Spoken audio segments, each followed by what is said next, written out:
Hello po, good morning po sa atin lahat. Nandito na naman po si Malo de los Santos para po magbigay ng reaction or opinion po. Kasi po marami tayong nababasa sa mga comment section at may mga tumatawag pa po. Alam niyo ko na nasaktan kayo sa balita na wala na yung dalawa. Ano po? Na sinasabi niyo na talagang nag-break up. Masakit po pakinggan. Pero dito ang point ko po talaga yung respeto. Respect at tiwala. Ano po mga kapatid? Gaya nga po dito po na si Daddy Donut po daw ang dahilan ng paghihiwalay ng maglangga. Ito lang po ang masasabi ko. Mga kapatid, Daddy Donut is Daddy Donut. Content creator. At saka mga kapatid, sabihin na natin na si Daddy Donut nga po ang dahilan. Yun po ay mga lahat haka-haka. Dahil minsan nga kung nagla-live si Daddy Donut, may nababanggit. Siyempre po, content creator po si Daddy Donut. Sana doon, linawakan nyo ang pag-uunawa nyo. Ito, sasabihin ko lang po. Opinyon ko po to. Daddy Donut, sana ay pagpasensyahan mo ako dahil ikaw dito ang sinisisi sa nangyari sa dalawa. Ano po? Bilang ako, si Malo de los Santos, hindi po ako basta-bastang naniniwala dahil nakikita ko naman po sa aking pong pananaw, wala naman sigurong isang tiyuin na sirain ang kanyang pamangkin. Na alam naman natin na mahal nila ang isa't isa. Bakit mo sisirain, di ba? Katanungan ko lang to, Daddy Donut, no? Ang sabi nga dito po, direct to the point na po ako. Ang sabi po ng mga viewers, na mga nagko-comment po sa mga upload ko, na ikaw daw po ang sanhi ng paghihiwalay ng dalawa. Kasi daw po, mayroong kang ibang gusto. Yung doktor nga daw na taga-US, yun ang gusto mo para kay Langga. Ito lang ang masasabi ko po. Opinion ko po to. Kahit anong gawin ni Daddy Donut, mga viewers, pakinggan nyo ako. Kung kahit anong gawin ni Daddy Donut, paghiwalayin man ang dalawa, kung si Langga naman ay mahal niya si Dodong, walang magagawa po si Daddy Donut. Tandaan niyo po. Walang magagawa si Daddy Donut. Sinasabi ko po yan. Bagyuhin man po, bahain, kung talaga pong pure love ang nararamdaman ng dalawa, ni sinuman po, walang makakatibag po dyan. Kahit ano po, sabihin natin, napakatalino ni Langga, napakatalino ni Dodong. Ang pag-ibig po, wala yan sa talino. Wala po yan. Dahil ang pag-ibig po ay bulag. Kung talagang mahal nyo ang isa't isa, bakit tayo maninisi ng iba gaya ni Daddy Donut? Lahat kay Daddy Donut ang bintang. Ang masasabi ko lang po, Daddy Donut is content creator. Huwag tayong magsisihan. Tama po. May mga nakapaligid po dyan kay Richelle. Totoo po yan, na parang si Langga ay ginagawang robot. Siyempre, bata pa si Langga, si Richelle, siya po ay nalilito, nasasaktan sa mga sabi-sabi. Kaya po ako sasabihin ko sa inyo mga kapatid, ano po, na hindi maiwasan po sa isang relasyon. Pag may nakikialam po, nagugulo rin po ang kanilang damdamin. Napapagod din po. Kahit anong klaseng paglaban o labanan, kung sino man yan po, may kapaguran din po, no? Kaya tayo pong mga nakapaligid, kung talagang mahal natin po ang dalawa, one-sided po tayo, maka-Richelle o maka-Ruel. Di ba kayo nakukonsensya na kayo ang makakasira po sa dalawang talagang ipinaglaban nila ang kanilang relasyon? Di ba po? Natural po yun sa magkarelasyon. Ang mag-asawa nga po, nag-aaway. Sila pa kuya. Kung ano kaya, yung maka-Ruel, yung maka-Rochelle, suportahan na lang ninyo kung talagang mahal niyo po ang dalawa. No? Ito, panawagan ko po sa maka-Rochelle, sa Makalangga at maka-Rochelle the same. Kidodong po, manahimik na lang tayo dahil pangit po kung tayo po ang makakasira po sa dalawa. No? Huwag po tayong makikialam. Ang sinasabi ko lagi, ang personal na buhay ng dalawa, huwag nyo na pong pangimasukan. Dahil wala po tayong karapatan. Magsi Daddy Donut din po yan. Magsi Tatay Rizan po yan.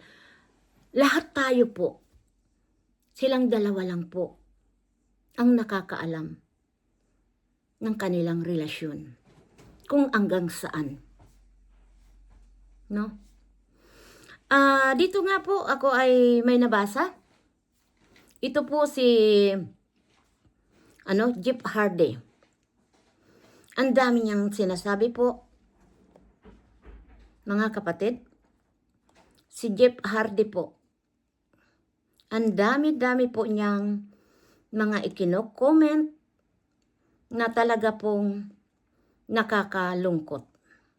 Dahil ano po, gusto niyang sirain talaga si Ruel of Malalag. Ang dami niya pong comment na sana daw ay namulat na ang mga mata natin. Mga kapatid, mamulat na kayo. Kasi po, alam nyo, may papakita po ako sa inyo. Grabe po yung mga comment niya dito. Na talagang nakakatakot po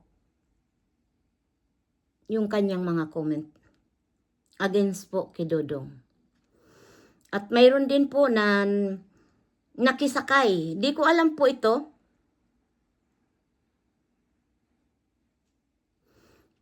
May nakisakay po dito kay Dodong. Na itong si Jeffrey po, maraming ginawang comment para lang po sirain po si Dodong.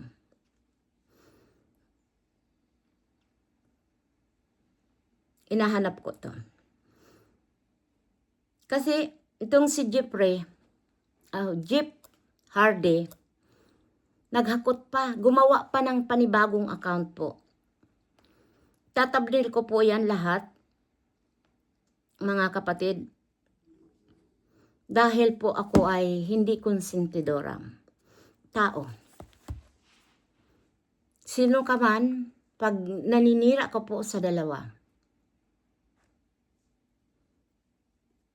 sa akin po ay tingin ko sa iyo mapanira, parang anay. At dito naman kay Daddy D, Ito opinion ko lang, Daddy Deno. Halimbawa man na ikaw ay against sa relasyon ni Langga at mayroon kang irinirito, napakababaw pong dahilan. Hindi ako basta-bastang naniniwala. Sabihin man natin na gusto mo si ganyan. Gusto mo si Richelle para doon sa sinasabi nilang doktor na taga-US. Ako po doon, napakababaw ng dahilan po na maghihiwalay po ang dalawa. Kahit ano pong gawin mo, Daddy D, kung sakali man na totoo. Nasa dalawa pa rin po yan at nakilangga pa rin yun. Nakilangga pa rin yun po. Kung paniniwalaan ka o susundin ka po. Dahil alam ko po, pag ang puso po talaga ang nanaig, sino man, walang makakabangga po yan. Hanggang sa tumatakas, tumatanan, dahil yan po sa pag-aadlang ng pamilya. Ganyan po ang puso. Yung totoo talaga, pure heart. Kaya po tayo dito mga kalangga, sa Rochelle community, sana po iwasan natin ang sisihin si Daddy Donut. Ang wala ako ditong nakikita po talaga, mga kapatid. Bato-bato sa langit, ang tamaan po. Huwag pong magagalit. Dahil sa nakita ko po dito, ang mga nakapaligid po sa dalawa, ang sumisira, gumagawa ng mga issue. Kahit alam naman natin, ang dalawa ay walang issue. Yung magpakalat ng mga maling impormasyon, iyon po dito ang nakakasira kay Roel of Malalag at Richelle Morales. Yun lang po mga kapatid ang sasabihin ko. Huwag natin sisisihin si Daddy Donut. Kung sakali man po, ngayon ang ginagawa ni Daddy Donut, di ba siya naawa sa kanyang pamangkin?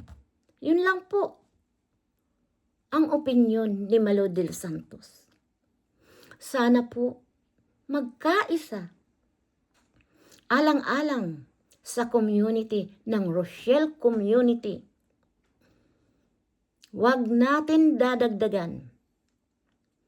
Ayusin ang lahat. At yung nandyan lang sa loob ng community na gusto lang pong manira ng tao,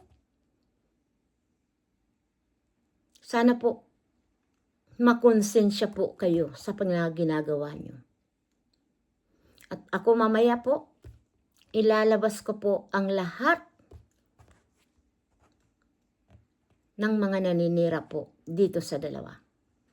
Ayan, hanggang dito na lang po mga kapatid, mga kalangga, mga Rochelle community. Please always support po Roel of Malalag at Richelle Morales. At sa mga Roboy po at saka kila Tatay Rizan, Kuya Awi, suportahan po natin ang pamilya Morales, pamilya ni Kuya Awi, pamilya Matubang. Suporta po natin. Huwag po tayong gagawa ng kwento na makakasira po sa dalawa. Maraming po salamat at pakiyakap na rin po mga viewers ng mga kalangga at community si Daddy Frankie po. Dahil sila po ni Roel of Malalag at ni Daddy Frankie, pure charity po sila. Marami pong salamat at please subscribe Malo de los Santos po. Maraming pong salamat, mabuhay tayong lahat.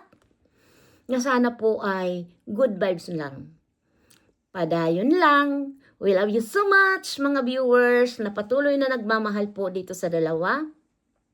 At lalong-lalo na po kay Malo de los Santos. We love you. Bye-bye.